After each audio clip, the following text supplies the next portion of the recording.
Hello and welcome to this Newbies session all about the instructor's guide and scheduling. I am Sunny, I'm Sonlight's community and social media manager, and I am being joined by Sheila. Sheila, would you like to introduce yourself or tell us a little bit more about you? Sure. I am a retired homeschool mom of three. We homeschooled from 2000 to 2018, so all 18 years with the three kids, and they are now out of college, working. It's great. It's great. Well, perfect. So what we wanted to do is really break down. I know if you're a newbie, you might be overwhelmed about how do I build my instructor's guide? How do I use this resource? And we have a ton of videos out there already, but sometimes they assume you know maybe a little more than you do. So Sheila and I really wanted to break it down to a very entry level. Of course, if you have questions after watching, drop them in the comments and we will answer those for you as well. But we really want to break it down, even if you're brand new to Sonlight. What do we mean by all this? So let's talk about the instructor's guide. If you've ever seen it online, you know it's this giant binder. We've both got one here and they're thick. And so you might be wondering, how do you build this? When you receive your instructor's guides, unless you have Sonlight build them for you, they come shrink wrapped. And if you're doing like an all subjects package, you have multiple instructor's guides. Sheila, what is the way that we recommend people build their IGs? And IG is an abbreviation for instructor's guide. How do we recommend people build their IGs before they get started for the year? Yeah, it's really not a hard thing at all. So inside your binder, if it's empty, if they haven't built it for you, it's going to come with these tabs, these dividers that have a weekly tab. And so really it's very easy. You just lay out I'm assuming you got an all subjects package. So you should have three shrink wrapped instructor's guides. So you'll lay them out in front of you, all three. Take off the wrapper and I like to organize them by HBL, history, Bible lit, language arts, and science. And that's the order that I build it. So at the very beginning, you will have these introductory pages. I have a kindergarten one here. And so I just like to grab all of the intro pages for each one. So it's going to have just some a book list and just some very simple things that talk about what the instructor's guide is. So I will grab all of those. So here I have the one for science, the one for language arts, and the one for history. And then those go in the very front of the binder. And then you take your week one tab right here and you place that on top of that. So now you have an empty space. And then you'll grab all of your week one history, Bible lit, all of the week one language arts, and all of the science, and you'll put it behind the week one tab. And then you flip week two. And you keep doing that until you've gone through all 36 weeks. Then you'll get to some of the stuff that's in the back. And there are some appendices. So depending on the level that you have, you may have a section 3, a section 4, a section 5, like depending on the level, you will have those. So you may not have something for section 4 if you're doing preschool or something like that. So just keep going until you've run out of instructor's guide pages. And if you have a section that is empty, it's okay. In a year or two, you may have to fill that space. So it's just a placeholder for that information. What I love about you building your own binder is that you see what goes where. When Sonlight builds it for you, it's huge. It can be a little bit overwhelming. So if that's you, it's okay. Spend some time, flip through it, familiarize yourself. What's behind all these different tabs? What's in the back in the appendices? We often get questions saying, I can't find the cutouts for language arts K or whatever. And it's because they're way back in the back in the appendices. So familiarize yourself, flip through, spend a little time and see where things are. But if you built it, you know where you put it. And there is a place for everything. So you just have to put it in its place. Absolutely. Yeah. And those pages at the beginning are super helpful. I've got my daughter's high school program here. I'm going to try to hold it up. These pages that come right behind the title page actually have pictures of how to use the instructor's guide itself, what different notes mean, different symbols. So really, I recommend reading those definitely before your first year, but even if you're on year 2 or 3, like Sheila mentioned, if you start with preschool, you may not have as many things in the back of your instructor's guide as you're going to have as your kids get older. So every year, just take a look at those intro pages, make sure you're understanding what they say, how they work.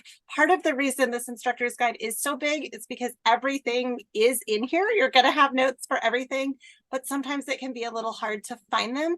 Sheila, let's talk about the actual schedule pages though, like from week 1 that you have there. How do you use the front part of that schedule, the one that actually has all the books on it? I'm gonna pull one out too. So the week 1 is probably the most important week's pages because it's really hard. Yeah, absolutely. My lighting was so bright. Yeah, it's not great. But the weeks 1 will have, so she has a high school, I have a lower grade. So mine's a little bit more colorful. And it is divided by subjects.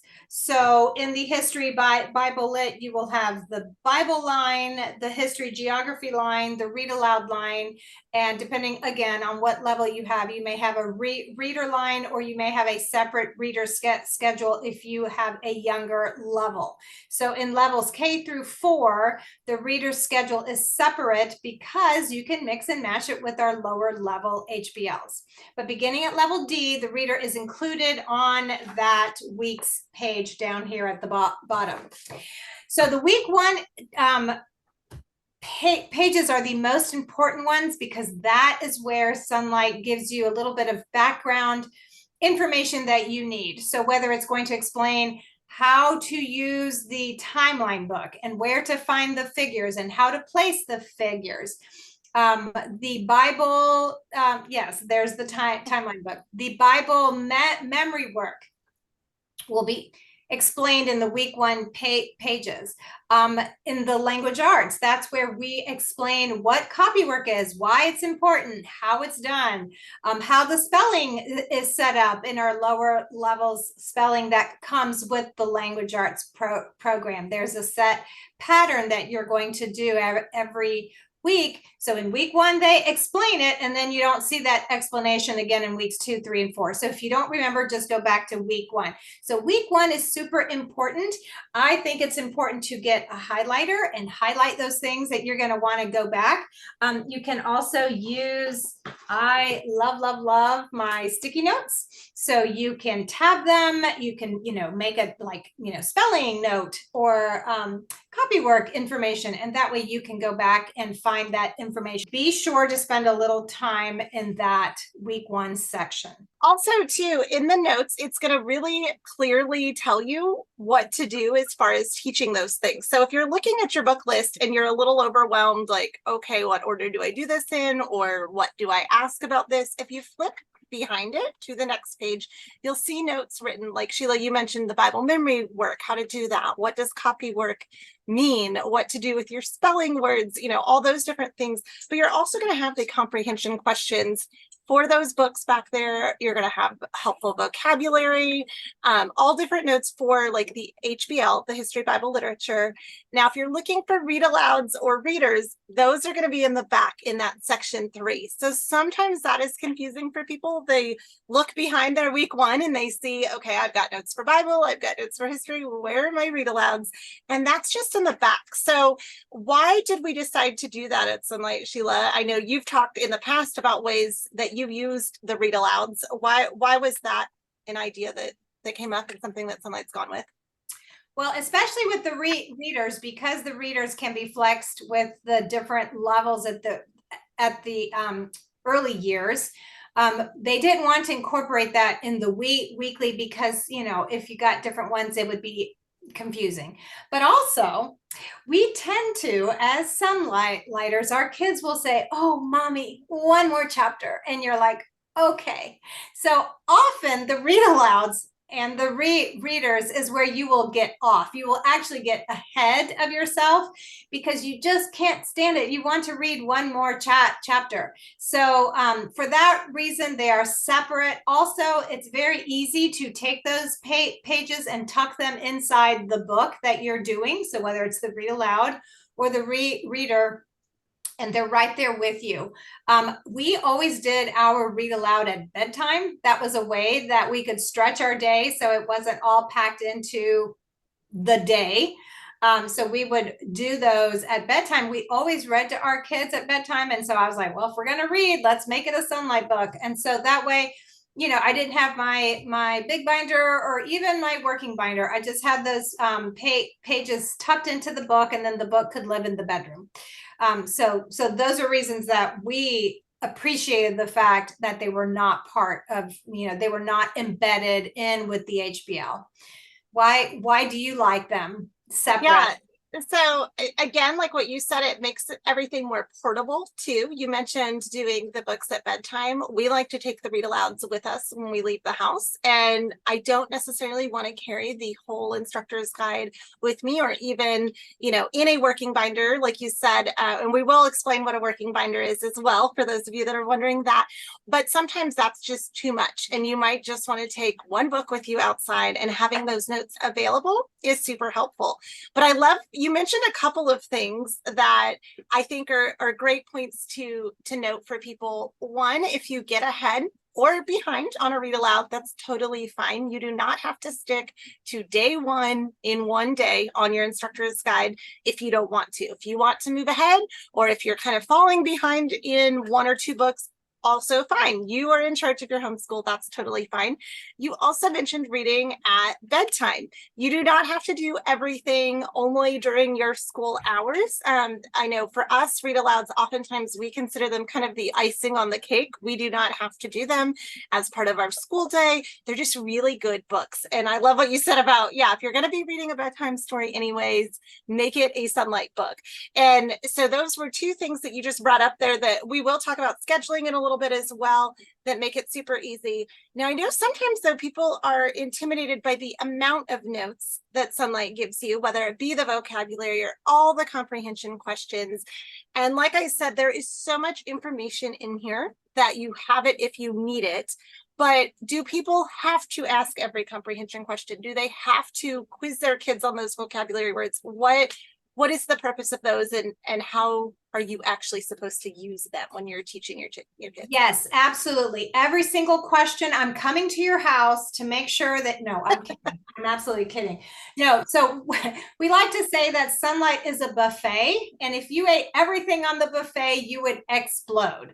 So we want to give you lots of options, especially people who are in their first year, and maybe they feel intimidated, you know, they don't have an education background or whatever, and they're like, I just don't know. So we give you lots of things that you can choose from, and then over time you will become much more adept at figuring out, oh, I know what they're going to want to know. And so you will just spontaneously ask your own questions. You will not need to refer to the questions that Sonlight gives you. It becomes more intuitive the more you do it. Just like any job, you become more comfortable with it. So we give you lots of different things that you can choose from. Again, your highlighter is your friend, so you can before you even start your week, I used to do this on a Sunday afternoon, and I would go through and just read, you know, what are the things I really want to make sure we hit this week? I'm going to ask these questions. We're going to do these activities. I'm not going to worry about the things that I didn't highlight because I just don't think they're that important. But that way, we want to give you more than you need. So that way you're not left like, I don't know what I'm doing. So do not feel like you have to quiz every vocabulary word. Really, I found that the vocabulary words were there for me. If in case I'm like, I'm not really sure what the definition of that word is, it was right there. Occasionally I would stop and ask the kids, what do you think this word means? And I would read it in context. And, you know, 9 times out of 10, they could give me a working definition based on the context of the story. They would know what a doublet is, that it is some kind of clothing vest type thing that the boy was wearing, because we're reading it in context. I did not feel like I had to do a vocabulary program because we exposed them to so much good writing and so many great words. And my kids just naturally absorb these words because, again, they were in context of the story and it just became a part of them. So really those words that you see there, sometimes they're cultural literacy. So they'll have to do with something cultural that you may not be familiar with. I remember when we read Red Sails to Capri, there's a lot of words in there that a lot of people don't know, but I actually speak Italian. And so those were not a thing for me, but I could see when I was reading, books that took place in China or some countries I'm not as familiar with, it was very helpful for me to have those words. So just think of them as a resource for you, but not something that you have to absolutely drill down on every single word, every single question. Yeah, I love how you said they're there for you, because that's the only way I use them is when the kids say, hey, what does that mean? Or if we come upon a word where I don't know what it means, I could very quickly be like, oh, yes, that means, blah, blah, blah. And then you don't have to sit there like, I don't know, let's figure it out, which also as a homeschool parent, it's okay to admit when you don't know something and model what that process is to go find an answer for your children. But it does make it a little bit easier if you have those situations. And I personally use the questions differently with my two different kids. So you may find that one method works with one child, one doesn't. In our case, our daughter is in high school, so she does all of her own reading. So I use the questions with her very consistently because I may or may not have read all the books, and I want to make sure that she's understanding what she needs to. But with my son, I'm still reading aloud most of his stuff. So I could say, hey, what did you think that was about? And unless he's really stuck, I almost never use the questions. Every once in a while, he'll say, what are the actual questions? Because he doesn't quite know what he's supposed to get out of it. But most of the time, he'll say, oh, that was about a boy who did this and that. And, here's where it's happening in the story. And so we don't even need the questions.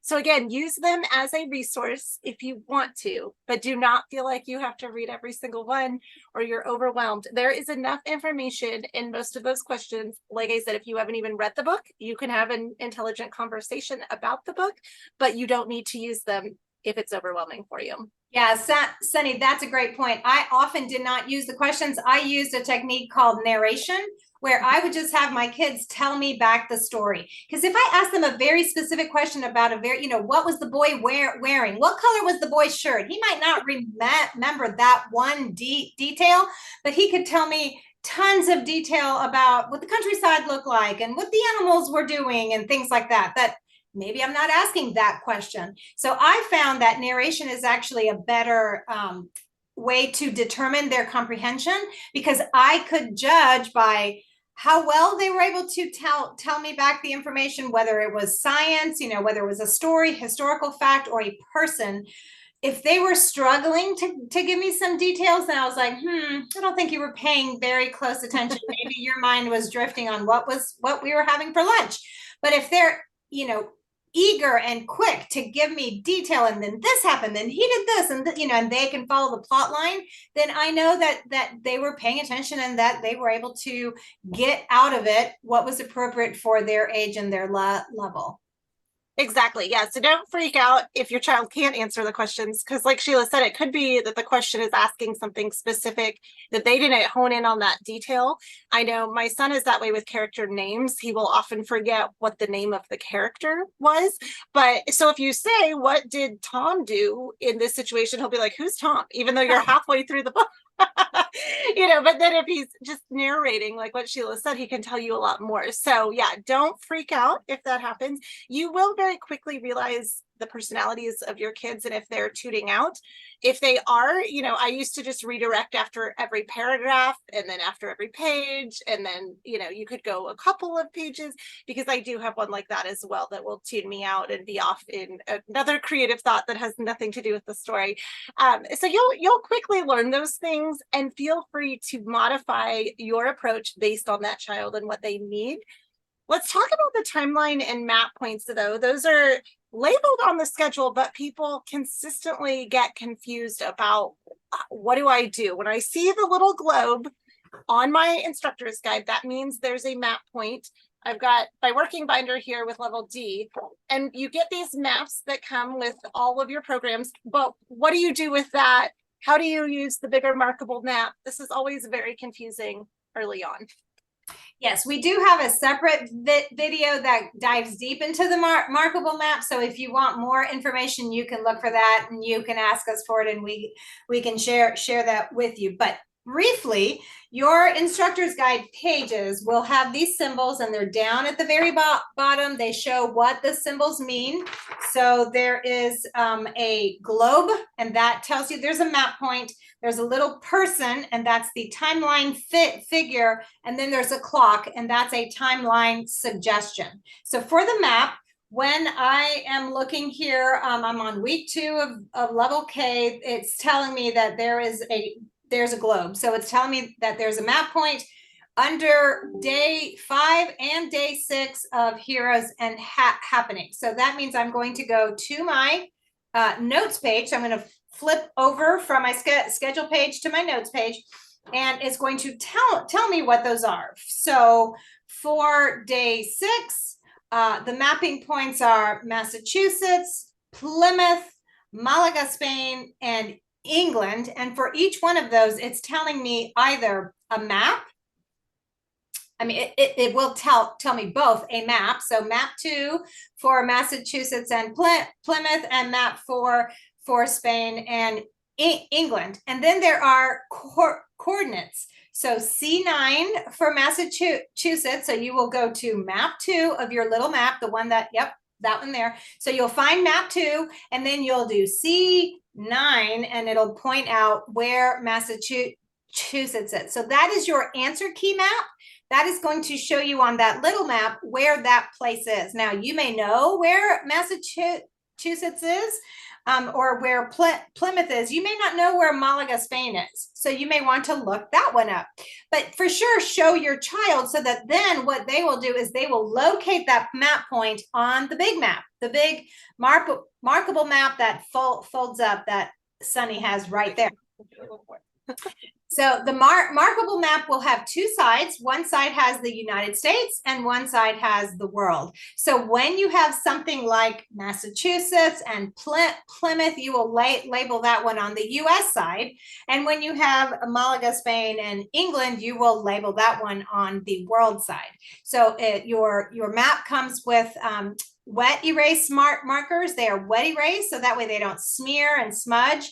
Once you write, the vis-a-vis pens, once you write on there with that marker, it will stay until you take a wet paper towel and wipe it off. So what we recommend is leaving those up there for a little while until it kind of gets a little too busy and you can't read it anymore, and maybe do a quick review and then erase it all and then start all over again with, weeks 9 through 18 or whatever. So that is how you use both that little folding map and the big markable map. And that is how we teach geography. We don't have a geography workbook. We don't have a geography year, a unit. It is all folded into what we do with our history, with our readers, and our read aloud. So you may find those symbols in some of those other books. It's not just the history book. And then for the timeline, the same thing. You will have that figure, and you will find that also in your notes. So for this particular week, yes, you have a sticker. For this week, I have Squanto, and then I have Pilgrims Arrive on the Mayflower. So we have an event and we have a person. So you will go to your sticker page and you will locate those two things, cut it out.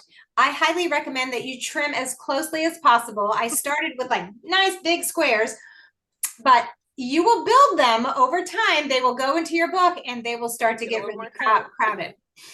Yeah, so so there are several different ways you can place your timeline figures. So see, they colored theirs. I have boys, they did not care to color theirs. Mine are just black and white. And so you will put them in your timeline book. There's several ways you can do it. You can either do it, there's usually an age span or a year span if it's a person, born here, died here. So you can either put it at their birth. And so if you do decide to go with the first date, then just be consistent. Do the first date with all of the people that you put it in. You could also choose to do it at their death. So if you do that with everybody. For the event, a lot of times it may just be one day. It could be a span of years. World War II was from this year to this year, so it may be a span of 4 or 5 years. And again, you can either put it when it began or when it ended. A lot of times, well, not a lot of times, but there are times where it's like present, like it's still going on. And so that one is hard if you're going to put it at the end, because the end hasn't really ended yet. It's still going on. So for that reason, I liked to use the first date, because there were times where we didn't have an ending date yet. And then another tip that I did, you don't have to, it really doesn't matter. I see that Sunny's is not this way, but we ended up doing people above the line and events below the line. Just again, it just looked nice to have all the faces up on top and then all the things down below. You don't have to do that.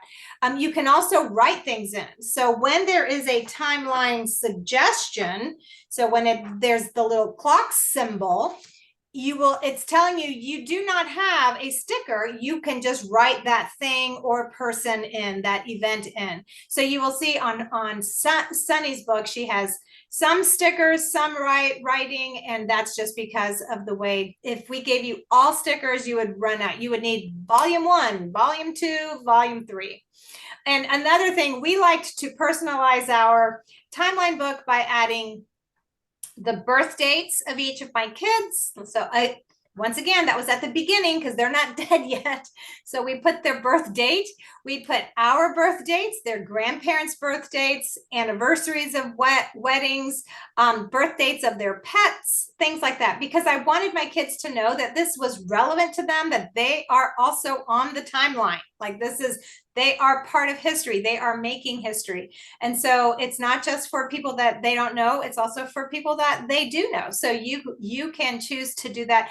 I know people who actually cut out pictures of their faces and put them in. We just drew a little, stick figure and put their names and dates on there. But you guys can do whatever you want, but that's just a little tip. Yeah, and I love that, because that's actually one of the questions my kids have always asked when we've learned about history is, oh, well, how old was Nana when that happened? Was she born yet? Or, how old was Grandpa? And they ask that stuff. So I love, putting your family members on there. Also, all of the written in points, some people don't do this. They're a suggestion. We do them until we run out of space. Or if something has been on there, this is my son, so it's not as filled up, but my daughters, there are areas where there is no more space to write anything, but some people add in pages. I mean, you really can customize the timeline to what is going to work best for you. But when you see those people on there, it is really helpful, I think, to have this. I have learned a ton from this, because in my own education, I would learn up to the 1700s, and then we would switch to American history. And I had no idea what was going on in the world after that, unless the United States was involved, like a world war or something like that. And so or what was going on in Europe and what was going on in America at the same time. Yeah, I didn't know Napoleon lived at the same time. I'm like, what? I thought he was like, with the dinosaurs. So yeah, exactly. Yeah. And so to be able to see, oh, this was happening here. And like Sheila mentioned, sometimes it's your history books, sometimes it's coming out of a read aloud. So if you're learning about a person who lived during a time period, you're going to see when they lived. And so for me, I love that. And I love Sonlight's chronological history programs for that reason as well, because I really get a good feel of when was this happening, and then the maps too. Another helpful thing, I've got mine folded up just so I can show it to you, but if you can hang it on your wall during the school year, you'll find that for me at least, the kids kind of catch geography when it's hanging up, because then they can, randomly while they're eating a meal or while they walk into the room, they can see it there, and it just reminds them again, oh yeah, there's Massachusetts that we learned about in school this year. So yeah, like Sheila said, leave those things marked up until it's really good and solidified. And if they're not getting it in the early years, that's fine. It's exposure. As they get older, you will discover one day your third or fourth grader all of a sudden knows where something is because they've learned how to read the map. So something really helpful there. Now let's talk about the worksheets. We've talked about the other parts, like the notes in that part, but science and language arts for Sonlight include worksheets that are meant to be written on, oftentimes by the student, but in the early grades, your student may not have the ability to write quite yet. But what are some ideas? Do you leave it in the big binder? Do you put it in a folder for them? Should you be making them write everything? Can you write stuff? I know science especially, that's a big question because kindergarten science has a lot of sections that you write on. What are your thoughts on all of that? Yeah, so I have a science worksheet here for kindergarten, and you see there's like blanks. And I mean, my kids in kindergarten weren't writing. So, and I wasn't turning this into anybody. So I did not write for them in the worksheet. So for example, in this particular week, we're learning about ants. So we're reading a book called Ants, and it says, describe some of the clever ways ants stay safe. And they have these little pictures to prompt you with the blanks. I'm not going to write their answer down in the blanks. We would just discuss those again, or orally. And then I would tell them, okay, great, put a check mark there. And so they could check it off, because that would tell him or tell me we did that, we discussed it, we're good. But then there were times where you would cut things out and glue it down. So if there was something like that, then I would let them do that. If there was a matching, if there was circled, the right picture, then I would have them do that. Or if it's just like put a check in the box, then I would let them work on that. But if it's describe something, explain something, how do some ants start a new colony? I mean, that could be a paragraph. And I know my kindergartner can't write that. So it's really, again, up to you and what your child can and can't do. I would not stress you're not, again, there's no police. No one's going to come and check your work to make sure that every blank is filled in. It's just there for you to know that, that's a question that needs to be addressed. So as they get older and they're able to read more on their own, they're able to write more on their own, you can give them more of that responsibility.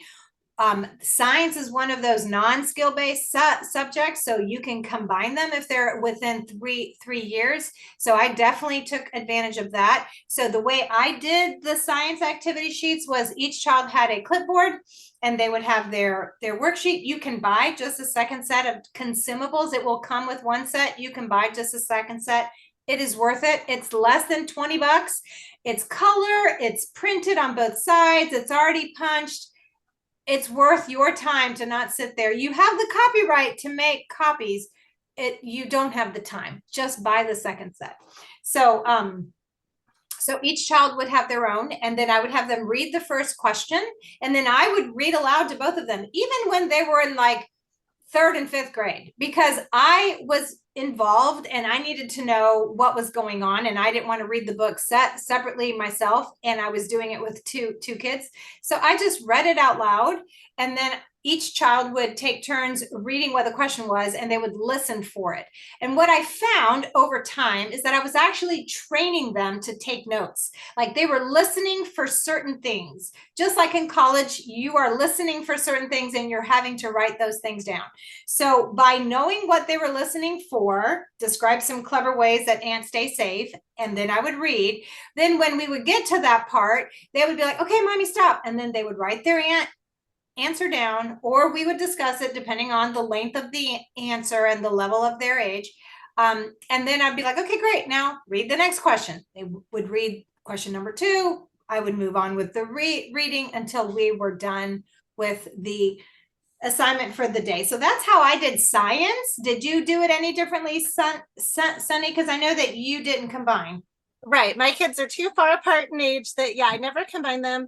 But this year, my son's in 4th grade, and this is the first year that I'm really making him write his answers. Anything that was matching or circle or anything like that, he would do that before. But it just trying with a young kid, especially if they're not a strong writer yet, that's a whole other skill that trying to, reinforce what he's learning in science and then make him write the answer. That's a lot. So do not feel like your child has to do that. What I do with my worksheets, so I've got my working binder here. And again, we'll give you all the details on that in a second. I keep my instructor's guide pages in the rings, but I've got a pocket here in the front, and that is where I keep language arts worksheets and science worksheets so that they're easy to pull out and hand to him for anything he needs to do. So in language art, the same thing. They're going to have some areas where they fill in various things. There's often copy work in the early years. And so they've got the lines there for the child to write on. So I like to just keep it where it's all with me. Some people like to put it in a folder that their student has easy access to, but I don't trust my kids well enough to do that. Worksheets will disappear. You know, maybe if you have a very responsible, neat child, but yeah, like I said, I did not trust them to keep track of that. So I just keep it all in my giant binder until I move things to my working binder. And then I keep all their sheets where I can hand them to them. But then I take them back when they're done working with them and hold on to that so that it doesn't get lost. Let's talk about section 3 and 4, though. We kind of loosely talked about how you can find your read aloud reader questions back there. Oftentimes, if the notes reference a poem or a speech to memorize, that's going to be back there. Anything else we need to tell people about those 2 sections? I know for me early on, I was like, what is all of this? Do I need this? You mentioned the cutouts in kindergarten science. What are other things people should be looking for back there? So you will also have, so section 3 will have the read alouds. I'm not sure if section 4 has the readers. I have a kindergarten, so it doesn't have that. But also section 4 will have things like the cutout sheets. It also has your scope and sequence. That's where I put it, is in section 4. So that may be good if you're in a state where you have to kind of show what is covered on a weekly basis or throughout the year. It's really handy to have. A lot of people don't even know it's back there. So let me show you what that looks like. It's just a chart, and it's going to give you the week, and then what the memory work is, what the Bible reading is, what you're learning about in history. So the first Americans, and then geography, the things that you're going to cover in geography. And then if there's a biography, like if you're learning about a particular person, character, it'll have that there too. So there are times where that's blank. You don't have that every single week, but you can kind of know like, oh yeah, we did learn about Christopher Columbus. We learned about him in week 2. So that's really handy to have. Another thing that is back there is the timeline figure schedule. So this is also really handy. A lot of people, I was not quite that ambitious. I like to be neat and organized, but I'm also not going to create work for myself. But some people would go ahead and cut out all of the stickers ahead of time and then clip them to the week that they are covered. So this is going to tell you when that particular thing is being covered. So it'll give you the schedule for that. You will also find things like the language arts skills list. There's also a physical, like gross motor skills list. There is a recipe in here for the kindergarten for salt or Play-Doh. So any of that extra kind of stuff you'll find back there. As they get older, there is the how to write a research paper. There is the grammar index, like if you don't remember what a past participle is, you can look it up and get a definition. So like a glossary kind of a thing. So there's lots of those kinds of things back there. So yeah, you just want to flip back there every once in a while and see what you're forgetting about and what you may want to be aware of. And again, use your little stickies because they help you. Yeah, and I love what you said about the past participle. If you're intimidated about homeschooling because you think you've forgotten everything, trust us when we say the instructor's guide is going to make it super simple for you to teach, and it's going to remind you of those things that you have forgotten about over the years, or maybe you haven't used regularly. You are not going to have to teach your child something without an explanation for it. So the instructor's guide is great at that. I did not come from a teaching background myself, and so that was an intimidating thing for me, is, oh my gosh, how am I going to do this? But the instructor's guide really does make it so easy, step-by-step instructions for anything like that. that you may have forgotten. I want to segue now from the instructor's guide into the scheduling piece of it. I know oftentimes new homeschoolers, if they're pulling their kids from school, they want to kind of schedule their day like a school day, or maybe just because that's all they've ever known in their own education, they want to schedule it kind of in that school model where 8 o'clock we do this subject, 9 o'clock we do this, 10 o'clock we do it, you know, whatever it might be. Is that necessary when you're homeschooling, or is it even helpful? Is there a time you should consider a schedule like that?